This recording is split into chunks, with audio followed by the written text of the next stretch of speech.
இந்த உடலிலிருந்து பிரிந்த உயிர் மீண்டும் எப்படி பூமிக்கு வந்து ஜனனம் செய்கிறது என்ற கேள்வி அனைவருக்கும் இருக்கும். இயற்கையின் கணித சூத்திரங்கள் மிகவும் மர்மமானவை, எளிதில் உணரக்கூடியவை, ஆனால் எளிதில் விளக்க முடியாதவை. உயிரின் சுழற்சியும் அதுபோலத்தான்.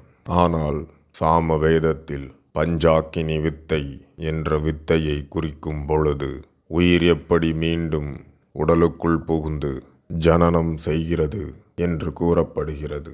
ஆத்மாவானது பிரம்மாத்மா அல்லது பரம்பொருள் பக்கம் ஈர்க்கப்பட்டு பின்னர் பூமிக்கு திரும்பி வரும் பொழுது ஆகாயத்திலேயே தங்கிவிடுகிறது. இது முதல் நிலை. இரண்டாம் நிலையில் அந்த ஆன்மாவானது வளிமண்டலத்திலிருந்து மழையோடு சேர்ந்து பூமியை வந்தடைகிறது. மூன்றாம் நிலையில் பூமியில் விழுந்த நீரோடு கலந்திருக்கும் ஆன்மா தாவரங்களில் இணைந்து வாழ்கிறது. நான்காம் நிலையில் தாவரங்களை உட்கொள்ளும் விலங்குகள் வயிற்றிலும் தாவர உண்ணிகளை உட்கொள்ளும் மாமிச உண்ணிகளின் வயிற்றிலும் இந்த ஆன்மா நிலை கொள்கிறது.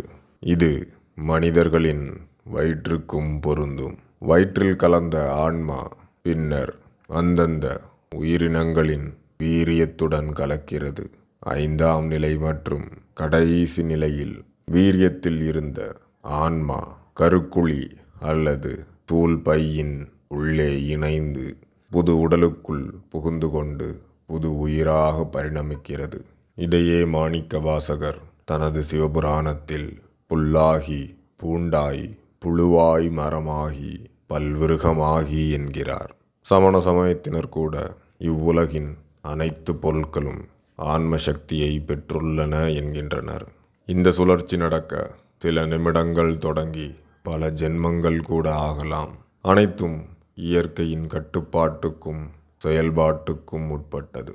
மேலும் பல அரிய தகவல்களை தெரிந்து கொள்ள நமது சேனலை சப்ஸ்கிரைப் செய்யவும். நன்றி.